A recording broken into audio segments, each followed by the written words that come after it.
함께 기도드리겠습니다. 아버지 하나님, 오늘도 우리에게 새 생명과 새 날과 새 호흡을 허락하셨사오니 오늘도 우리와 동행하시고 우리를 붙드시고 함께하여 주시옵소서. 이 첫 시간 그래서 주 앞에 나와 엎드렸사오니 우리 찬양의 입술의 믿음의 고백 그대로 오늘의 흡족한 은혜를 이 시간 가득 내려주셔서 그 은혜 가지고 이 하루 살아감에 부족함 없도록 이 시간 우리에게 말씀하여 주시고 성령으로 함께하여 주시옵소서. 예수님 이름으로 기도합니다. 아멘. 오늘 우리에게 주시는 하나님 말씀은 레위기 26장 1절부터 13절까지 말씀입니다. 레위기 26장 1절부터 13절까지 말씀입니다.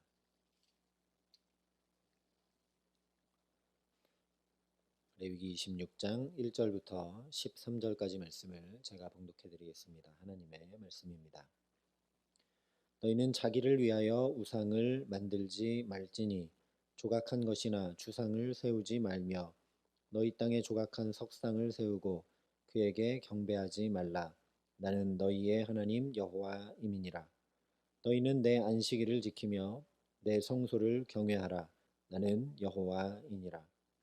너희가 내 규례와 계명을 준행하면 내가 너희에게 철따라 비를 주리니 땅은 그 산물을 내고 밭의 나무는 열매를 맺으리라. 너희의 타작은 포도 딸 때까지 미치며 너희의 포도 따는 것은 파종할 때까지 미치리니 너희가 음식을 배불리 먹고 너희의 땅에 안전하게 거주하리라. 내가 그 땅에 평화를 줄 것인즉 너희가 누울 때에 너희를 두렵게 할 자가 없을 것이며 내가 사나운 짐승을 그 땅에서 제할 것이요 칼이 너희의 땅에 두루 행하지 아니할 것이며 너희의 원수들을 쫓으리니 그들이 너희 앞에서 칼에 엎드러질 것이라. 또 너희 다섯이 백을 쫓고 너희 백이 만을 쫓으리니 너희 대적들이 너희 앞에서 칼에 엎드러질 것이며 내가 너희를 돌보아 너희를 번성하게 하고 너희를 창대하게 할 것이며 내가 너희와 함께한 내 언약을 이행하리라. 너희는 오래 두었던 묵은 곡식을 먹다가 새 곡식으로 말미암아 묵은 곡식을 치우게 될 것이며 내가 내 성막을 너희 중에 세우리니 내 마음이 너희를 싫어하지 아니할 것이며 나는 너희 중에 행하여 너희의 하나님이 되고 너희는 내 백성이 될 것이니라. 나는 너희를 애굽 땅에서 인도해 내어 그들에게 종된 것을 면하게 한 너희의 하나님 여호와이니라. 내가 너희의 멍에의 빗장을 부수고 너희를 바로 서서 걷게 하였느니라. 아멘. 레위기 26장과 27장은 거룩을 말씀하시는 레위기의 결론이라고 할 수 있습니다. 그렇기 때문에 오늘 26장에 거룩한 삶을 살아가기 위해 가장 기본적으로 지켜야 할 세 가지를 말씀합니다. 바로 우상 숭배, 안식일 준수, 하나님의 말씀 준행이 바로 그것입니다. 먼저 1절에 이렇게 말씀을 합니다. 너희는 자기를 위하여 우상을 만들지 말지니 조각한 것이나 주상을 세우지 말며 너희 땅에 조각한 석상을 세우고 그에게 경배하지 말라. 나는 너희의 하나님 여호와임이니라. 이미 여러 차례 말씀드렸지만 여기 1절 말씀대로 자기를 위해 만든 모든 것이 곧 우상입니다. 어떤 형상, 어떤 조각 이런 게 중요한 게 아니라 나를 위해 만든 것은 우상이라는 것이죠. 다시 말하면 자기 유익과 만족, 이기심과 욕망을 채우기 위해 이용하려는 모든 것은 우상입니다. 그런데 왜 하나님께서 거룩에 대한 결론을 말씀하시면서 가장 먼저 우상 숭배 금지를 이렇게 말씀하시는가? 거룩은 제자리에 있는 것인데 처음 에덴 동산에서부터 인간이 어떻게 했느냐? 내가 나의 모든 것을 다 주관하는 하나님처럼 되고자, 즉 하나님 없이 자기를 위해 선악과를 먹고 있어야 될 자리를 지키지 못한 채 이탈해 버렸기 때문입니다. 나를 위해 하나님 없이 내가 내 마음대로 살고자 선악과를 먹고 원래 있어야 될 자리를 이탈했기 때문에 스스로 주인이 돼서 자기를 위해 우상을 만드는 삶을 살지 말고 오직 거룩하신 하나님 한 분 곁에 있으므로 제자리를 지킴으로 거룩하라는 말씀이기 때문에 이 말씀이 가장 먼저 나오고 있는 것입니다. 그리고 곧바로 이어서 2절에 이렇게 말씀합니다. 너희는 내 안식일을 지키며 내 성소를 경외하라. 나는 여호와이니라. 이 의미를 살피기 전에 거룩에 대해 말씀하시는데 가장 먼저 우상숭배 금지, 그리고 그 다음에 안식일 준수를 말씀하시는 것만 봐도 저와 여러분이 주일을 성수하는 것이 얼마나 중요한 것인가 알게 됩니다. 주일이 제대로 지켜지지 않으면 우리는 거룩하기 어렵다라는 것이죠. 정말 주일을 지키는 것이 아무것도 아닌 것처럼 느껴질 수도 있고, 또 주일을 그냥 일주일 살고 습관처럼 주일 예배 드리는지 몰라도 그 주일 예배가 너무너무나 중요하다라는 것이죠. 어쩌면 주일 예배만 잘 드려도 우리의 신앙생활에는 문제가 없을 겁니다. 거룩을 지켜나가는데 아무 문제가 없을 겁니다. 그러니 우리의 예배가 온전한지, 정말 신령과 진정으로 드리고 있는 예배인지 우리가 되돌아보아야 하겠죠. 앞서 출애굽기의 10계명에서도 또 레위기 16장, 19장, 23장에서도 살펴봤던 것처럼 안식일을 지키는 것이 곧 안식년과 희년의 기초가 됩니다.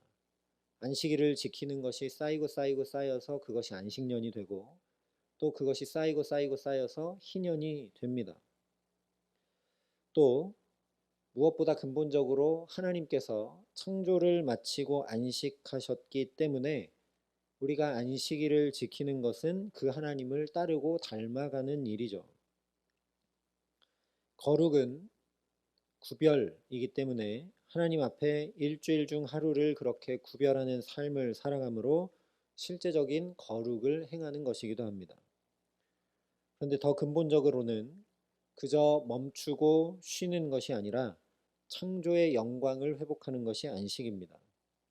25장의 안식년 규례에서 함께 살펴봤던 것처럼 인간이 범죄하기 전에는 땅이 자연히 열매들을 내고 인간은 마음껏 그 땅의 소산을 누릴 수 있었는데, 범죄하게 되자 땅이 저주를 받게 되고 가시덤불과 엉겅퀴를 냈기 때문에 인간은 흙으로 돌아갈 때까지 얼굴에 땀을 흘려야 먹을 것을 먹을 수 있게 되고 말았습니다. 그러니 안식한다는 것은 에덴 동산의 원래 상태, 자연히 땅이 내는 소산으로 먹고 사는 것, 즉 내가 주인이 되어 수고하고 땀 흘려 살아가는 것이 아니라 하나님께서 주시는 은혜와 축복으로 살아감을 온전히 누리는 것이 바로 안식입니다. 그래서 실제 4절에 이렇게 말씀하고 있습니다. 내가 너희에게 철 따라 비를 주리니 땅은 그 산물을 내고 밭의 나무는 열매를 맺으리라. 이 말씀을 보면 에덴 동산과 같은 삶을 하나님께서 말씀하고 계신다라는 걸 알게 됩니다.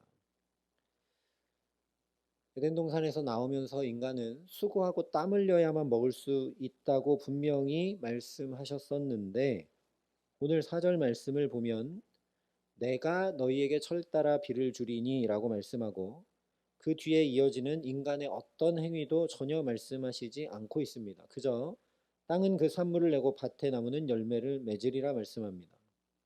그야말로 에덴 동산의 모습이죠. 인간의 수고하고 땀 흘림이 없습니다. 창세기 1장 29절에 분명히 말씀했습니다. 하나님이 이르시되 내가 온 지면에 씨 맺는 모든 채소와 씨 가진 열매 맺는 모든 나무를 너희에게 주노니 너희의 먹을거리가 되리라.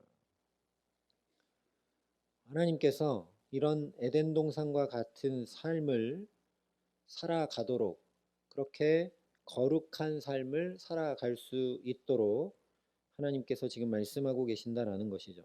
그래서 이 4절 바로 앞에 3절에 이렇게 말씀을 합니다. 너희가 내 규례와 계명을 준행하면, 너희가 내 규례와 계명을 준행하면 이라고 분명히 말씀을 하고 계시죠. 왜냐하면 에덴 동산에서 하나님 곁이라는 원래 있어야 될 제자리를 지키고 인간과 똑같이 흙으로 만든 짐승과 다르게 인간은 하나님의 생기를 받아 생명으로, 즉 하나님과 동행하고 친밀히 교제하며 그의 말씀을 따르는 구별된 삶을 살았기 때문입니다. 달리 말하자면 선악과를 먹지 말라 하셨던 하나님의 말씀을 준행하지 않아서 에덴 동산에서 살지 못하고 나오게 되었기 때문에 다시 에덴 동산의 그 삶, 하나님 나라를 회복하는 방법은 당연히 하나님의 규례와 계명을 준행하는 것일 수밖에 없습니다. 사실 앞에 말한 두 가지 우상 숭배 금지와 안식일 준수도 하나님의 규례와 계명을 준행하는 것에 포함되는 것입니다. 바로 이것이죠. 하나님께서 레위기의 제사, 정함과 부정함, 일상의 거룩, 절기 등등 여러 가지 규례를 말씀하신 이유는 한마디로 하나님 나라를 이루고 살아가도록 하시기 위함입니다. 어떤 규칙과 규례와 법도를 무거운 멍에처럼 얹어주어서 짐을 지게 하고 그 굴레를 벗어날 수 없도록 속박하시기 위함이 결코 아니다라는 것이죠. 그래서 이어지는 5절 이하의 말씀을 보면 에덴 동산에서처럼 하나님의 말씀을 준행하는 이스라엘에게 하나님께서 어떤 축복을 손에 가득 들고 기다리고 계시는지, 그 에덴 동산과 같은 삶을 이스라엘 백성들이 회복하기를 얼마나 바라고 계시는지가 자세히 기록이 됩니다. 먼저 5절에 이렇게 말씀합니다. 너희의 타작은 포도 딸 때까지 미치며 너희의 포도 따는 것은 파종할 때까지 미치리니 너희가 음식을 배불리 먹고 너희의 땅에 안전하게 거주하리라. 또 10절에도 이렇게 말씀합니다. 너희는 오래 두었던 묵은 곡식을 먹다가 새 곡식으로 말미암아 묵은 곡식을 치우게 될 것이며, 이것은 다른 설명 필요 없이 공급과 풍족의 축복을 주시겠다는 약속이죠. 이어지는 6절부터 8절은 평화와 안보를 책임져 주시겠다는 약속입니다. 내가 그 땅에 평화를 줄 것인즉 너희가 누울 때에 너희를 두렵게 할 자가 없을 것이며 내가 사나운 짐승을 그 땅에서 제할 것이요 칼이 너희의 땅에 두루 행하지 아니할 것이며 너희의 원수들을 쫓으리니 그들이 너희 앞에서 칼에 엎드러질 것이라. 또 너희 다섯이 백을 쫓고 너희 백이 만을 쫓으리니 너희 대적들이 너희 앞에서 칼에 엎드러질 것이며. 하나님께서 적군도 막으시고 사나운 짐승도 없애주시고 평안히 눕고 자게 하신다라는 말씀입니다. 또 9절에 이렇게 말씀합니다. 내가 너희를 돌보아 너희를 번성하게 하고 너희를 창대하게 할 것이며 내가 너희와 함께한 내 언약을 이행하리라. 이것은 번성의 축복인데 그야말로 생육하고 번성하여 땅에 충만하라 하셨던 에덴 동산의 축복을 그대로 이루시겠다는 말씀이죠. 그래서 이 모든 것은 결국 에덴 동산의 모습인 것을 알게 됩니다. 그래서 11절부터 13절에 이렇게 말씀합니다. 내가 내 성막을 너희 중에 세우리니 내 마음이 너희를 싫어하지 아니할 것이며 나는 너희 중에 행하여 너희의 하나님이 되고 너희는 내 백성이 될 것이니라. 나는 너희를 애굽 땅에서 인도해 내어 그들에게 종된 것을 면하게 한 너희 하나님 여호와이니라. 내가 너희의 멍에에 빗장을 부수고 너희를 바로 서서 걷게 하였느니라. 이것이 레위기 규례들을 말씀해 주신 이유라는 것입니다. 그냥 관념적으로 내가 너희의 하나님이 되어주겠다, 너희는 내 백성이 된다 라는 것이 아니라 실제 이스라엘 백성들이 바로 서서 걷도록 하나님께서 붙들고 또 붙드시는 것이 바로 시내산에 계속 머물며 말씀해 주고 계시는 이 레위기 규례들이라는 말씀입니다. 지금 쭉 살펴본 것처럼 하나님과 그렇게 동행하여 바로 서서 걸어서 에덴 동산과 같은 축복의 삶을 제발 살기 원하셔서 출애굽으로 구원하셨고 가나안으로 인도하고 계신다라는 것입니다. 에덴 동산에선 정말 바로 서서 걸으며 주와 동행했기 때문에 거기 사나운 짐승이 없었고 적군이 없었고 평화를 누렸고 안식을 누렸고 땅의 풍족함을 누렸던 그 축복의 삶을 제발 살기 원하셔서 하나님이 지금 무너지고 하나님을 떠났고 하나님과 함께 할 줄 모르는 이스라엘 백성들을 바로 서서 걸을 수 있도록 붙들고 또 붙들고 계신다라는 것이죠. 우리도 마찬가지입니다. 정말 바로 서서 걸으며 하나님 말씀을 준행함으로 하나님과 동행하는 저 에덴 동산과 같은 삶, 하나님께서 친히 공급하시고 필요를 가득 채우시며 우리의 평강을 책임져 주시고 번성케 하시는 축복된 삶 제발 살아가라고 말씀하시고 또 말씀하시고 또 말씀하시다 못해 아예 말씀이 육신이 되어 친히 우리 가운데 독생자 예수 그리스도를 보내주셔서 말씀을 준행하는 것, 말씀을 따라 사는 것, 바로 서서 걷는 삶, 그것이 어떤 것인지 예수님을 통해 다 보여주셨습니다. 뿐만 아니라 우리로 하여금 정말 저 에덴 동산과 같은 축복된 삶을 하나님이 반드시 살게 하시겠다라는 걸 저 십자가에 확증해 주셨고 부활의 예표로 분명하게 보여주셨습니다. 이것이 하나님의 마음이라는 것이죠. 이것이 레위기에 가득 담긴 복음이고 하나님의 애절한 초대입니다. 이제 월요일 날 26장 나머지 부분을 살펴볼 때는 어마어마한 저주가 나오는데 우리가 잘못 이해하면 하나님 말씀 잘 들으면 축복하고 잘못 들으면 저주한다. 그런 얘기가 전혀 아니라는 것입니다. 하나님의 애타는 마음을 여기 하나님이 다 쏟아 놓으신 것이라는 말씀입니다. 제발 저 에덴 동산처럼 하나님의 말씀을 따라 가장 축복된 삶 살아가라는 애절한 초대를 하고 계신 것이라는 말씀이죠. 그러니 오늘도 저와 여러분들이 하나님의 이 안타까운 부르심에 응답함으로 살아가게 하시기를 간절히 기도합니다. 무엇보다 나의 유익과 만족을 위해 우상을 만들어 내 뜻과 내 계획을 이루기 위한 오늘을 사는 것이 아니라 어떻게 하면 한 가지라도 하나님의 말씀을 따르고 하나님의 말씀을 이루고 하나님의 말씀을 행할까 하면서 이 하루 살아가게 하시기를 간절히 소망합니다. 그러니 여기 또 말씀대로 나와서 첫 시간부터 하나님 앞에 예배하고 말씀 듣고 기도하며 이 하루를 시작하게 하신 것이 얼마나 놀라운 축복인지 모릅니다. 예수님도 새벽 미명마다 하나님 앞에 나와 기도하셨는데 우리가 말씀이 육신이 되셔서 말씀을 살아가신 예수님을 뒤따라 이렇게 첫 시간부터 기도하고 말씀 듣고 하나님께 붙들려 시작할 수 있다는 것은 정말 놀라운 축복입니다.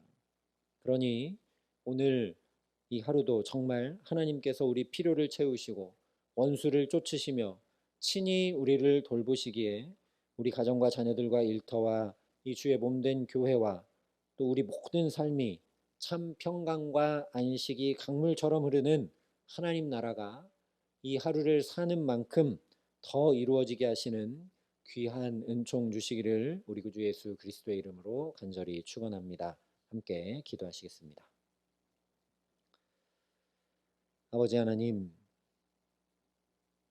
오늘도 이 첫 시간 하나님의 그 애절한 마음을 담은 초대를 듣습니다. 제발 주와 동행하며 살라고 바로 서서 걸으라고 주의 말씀이 비추는 그 길을 따라 걸으며 평강과 안식과 축복을 가득 누리라고 안타까이 말씀하시는 주님의 그 사랑의 음성이 오늘 하루 내내 우리 마음과 영혼 깊이 울려나고 또 울려날 수 있도록 우리에게 함께하여 주시옵소서. 오늘도 우리가 바로 서서 주와 함께 동행하며 걸을 수 있도록 이 첫 시간도 우리를 붙들어 주셔서 예수님 보여주셨듯이 기도함으로 말씀을 들음으로 하나님께 먼저 의탁함으로 시작하게 하셨으니 이 하루 살아가는 만큼 정말 하나님께서 공급하시고 돌보시고 축복하시고 함께 해주시고 붙드시는 저 에덴 동산과 같은 삶 하나님 나라가 이 하루를 사는 만큼 조금 더 우리 가정과 자녀들과 일터와 이 주의 몸된 교회와 우리 모든 삶에 이루어질 수 있도록 우리를 축복하시고 성령으로 함께 하시며 우리에게 역사하여 주시옵소서. 이제는 친히 우리의 구원이 되어주신 우리 구주 예수 그리스도의 은혜와 그 독생자 예수 그리스도를 아낌없이 내어주신 아버지 하나님의 놀라우신 사랑하심과 오늘도 우리가 주와 동행하여 바로 걸을 수 있도록 우리를 도우시고 붙드시는 성령 하나님의 교통하시고 역사하심이 여기 머리 숙여 이 하루 사는 만큼 조금 더 하나님 나라가 내 삶의 모든 자리자리들에 이루어지기를 소원하고 결단하는 여기 모인 모든 주의 성도들과 사랑의 빛교회 모든 교우들과 이 나라 이 민족과 이 귀한 복음을 오늘도 세계 만방에 전하시는 선교사님들 가운데 이제로부터 영원토록 함께 하시기를 간절히 축원하옵나이다. 아멘.